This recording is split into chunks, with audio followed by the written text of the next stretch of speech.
Hey everybody, JC here with another T&I toy review, and today's review is in association with JediInsider.com, your #1 news source for everything Star Wars.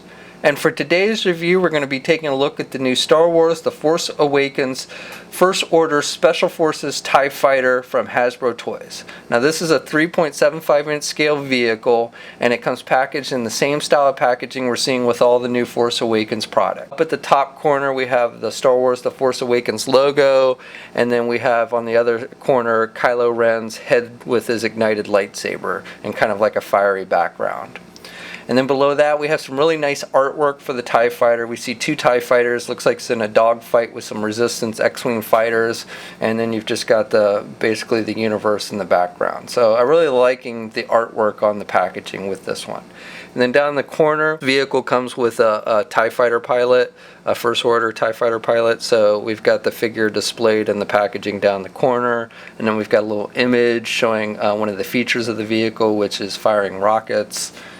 On one side of the packaging we have some more artwork featuring the TIE Fighter pilot, and then on the back we have a little brief bio in multiple languages for the TIE Fighter, and then images of the actual toy with showing off the various features and such. Okay, so here's the vehicle outside of the packaging, and as you can see there is some minor assembly required. It does come with this little instruction sheet that shows you how to put everything together, but I don't think you'll really need it for the most part, but it is there just in case. So you've got the main body of the TIE Fighter, and this works very similar to the old Kenner TIE Fighter if you ever had that. So first of all, I just want to point some things out. So inside the cockpit, it actually has two seats, one seat facing backwards and one seat facing forward. So I guess these new TIE Fighters are two-seaters, so that's kind of cool. Now the figure, which only has about 5 points of articulation, you just bend his legs and you put him in there, and he's a little bit of a tight fit, but he does fit in there actually pretty good. So I don't have a second figure that I can really use, but basically you put the second figure in there if you wanted to have two. So I like that. That's kind of a new feature that we haven't seen on a previous TIE Fighter, is that the cockpit actually seats two figures. Now the front window is translucent plastic, just like we've seen with previous TIE Fighter toys, and it's also got an actual translucent plastic window on the back of it as well, so that's kind of cool. And some nice sculpting on this. You got the little jets, and then just basic paint. It's kind of the plastic is just a dark gray color, and then you've got the red painted on the side, and then some lighter gray on the front window. But overall, pretty basic paint applications with this. And on the inside cockpit, there's really no paint. The seats are kind of a beige color, and there's no like paint or decals or anything for the controls or anything. They're sculpted nicely, pretty nicely in there. You've even got a little, looks like control stick and stuff, but no paint applications in there. So the first thing you do is you attach the top of the canopy. Now another cool thing that they've included is the figure itself comes with a little blaster, and the figure doesn't have a place to hold the blaster other than his hands, but they have given you a place to store the blaster in the vehicle. So you just put the blaster in that little space there on the underside of the canopy. So I kind of like that they've included something like that. And it looks like they've given you a place to store two blasters, I guess, so if you've got two pilots in there. The vehicle only comes with one pilot, but if you have two pilots, they've given you a place to store both blasters, so I like that as well.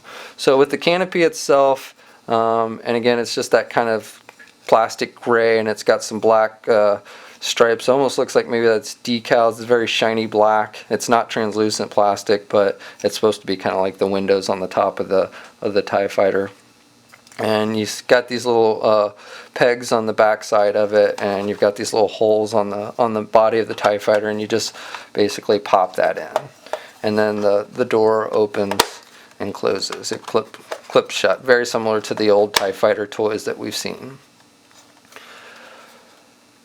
Then it comes with two missiles, which are green with black tip and then red at the very tip of the missile. I don't know why they make these things green.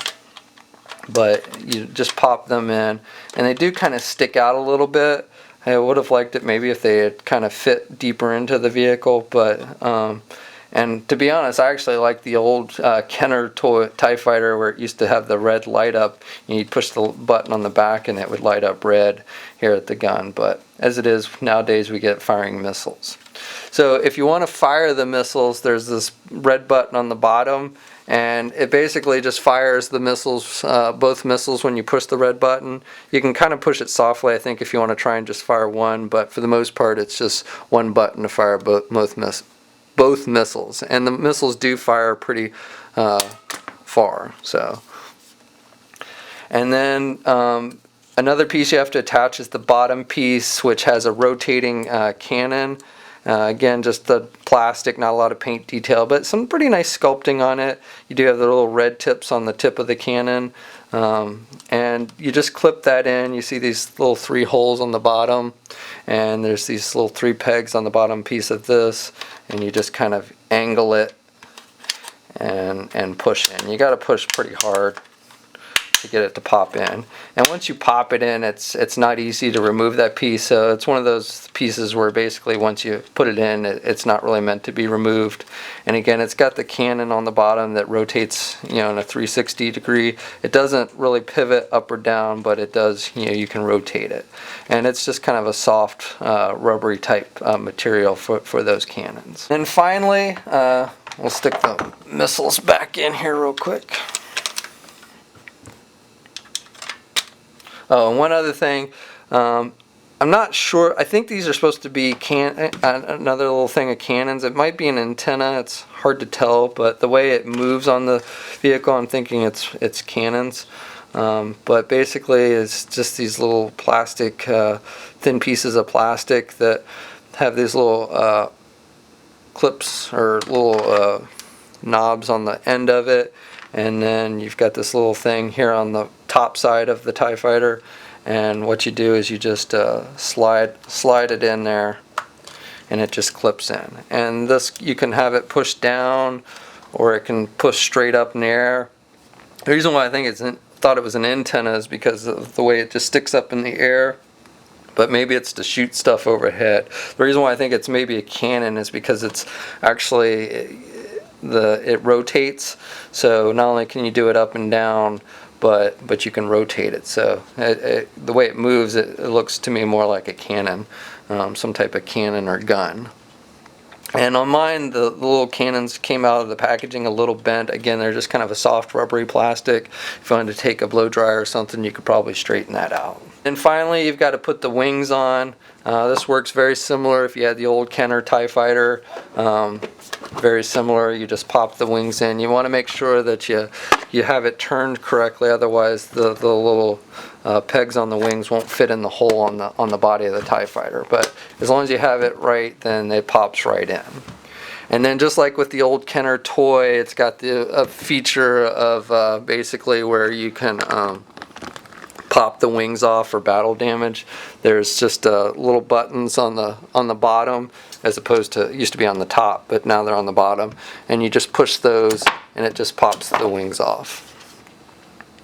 And the panels for the wings, they're done in like a light gray color, and I like the sculpting with these. They kind of, that rough kind of plastic feel, but I like the sculpting. They look pretty nice. I like the detailing on the dark parts of the wing as well. So overall, I like the sculpting on this TIE Fighter.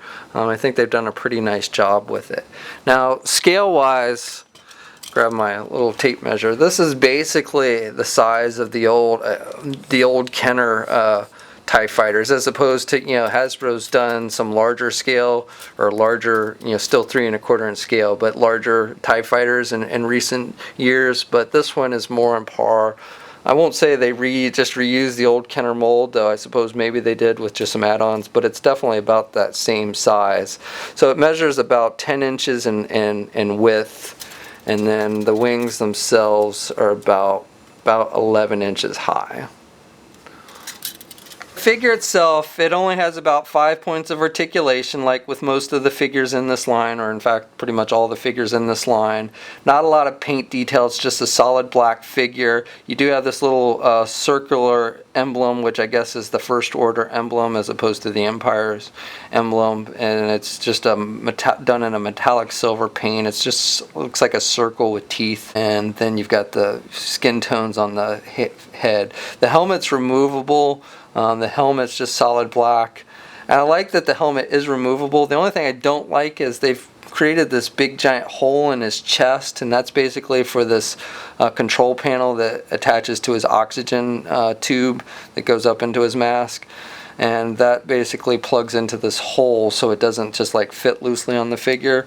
And so when you have the helmet on, it looks fine, the figure looks fine, but when you take the helmet off, you've got that stupid hole on his chest, so that looks kind of silly. Paint applications, as I said, just solid black. You do have some paint on the little controls, some red and white and some blues and some metallic silvers, and again a little metallic silver up here where the oxygen hose goes into the mask, but otherwise it's just a solid black figure. Sculpting is not too bad with it, and then again 5 points of articulation, so you can look left, right, you can rotate the arms around, there's no midsection, the legs can go forward and they can go backwards, and that's about it. No wrist articulation, no ankle articulation, nothing else. Just very basic 5 points of articulation. And as I said, he comes with a little blaster, and the sculpting on the blaster is pretty nice. Looks similar to the blasters that came with the old TIE fighter pilots, and he can hold the blaster pretty tight in his right hand. He can also hold it in his left hand, but it fits much more loose in the left hand, so it will probably have a more tendency to come out if you put it in his left hand. And just real quick, I wanted to show you with the Flame Trooper how you can get both two figures in the cockpit of the TIE Fighter. Now the Flame Trooper is a little, looks like maybe is a little taller, so he's a little tighter fit than the TIE Fighter pilot. I guess really the Flame Trooper shouldn't be in the TIE Fighter anyway, but I don't have two TIE Fighter pilots, so I just wanted to show you that they do fit. You can get two figures in there pretty good. Okay, so that's my review. Overall, I like this one. My only complaint I would really have with this one, well, with the figure itself, I don't like the 5 points of articulation, but that goes all across the board, so I'm not even really going to go into that. I also don't really like the big hole in his chest when you take his helmet off. But otherwise, I think this is a nice looking toy, very reminiscent of the old Kenner toys. The old Kenner TIE Fighter, same size, so it's not as big as more recent TIE Fighters that Hasbro's done, but I like the sculpting on it, and even though it's simple paint applications, I like the dark, almost black and red colors on this, and I like the lighter paneling color, so I think it looks good, and again, nice sculpting detail, and the features are pretty fun as well. Lots of working cannons and stuff like that. So my only complaint would be is that this does cost $40, which does seem to be on the expensive side. So that's my only real complaint that I would have, either as someone buying this for my kid or as an adult collector. I also really like the packaging with these. I love the artwork that we're seeing on the packaging with these. So if you're a mint in box collector, then this is definitely going to be a nice display piece for your collection. So this is out pretty much everywhere that Force Awakens toys are being sold. As I said, it costs about $40, and we'll have a full gallery of images up at JediInsider.com. There's a link in the description below. And as always, leave a comment. Let us know what you think. If you're so inclined, please like the video. And if you haven't already, please subscribe. And until next time, I'll catch you later.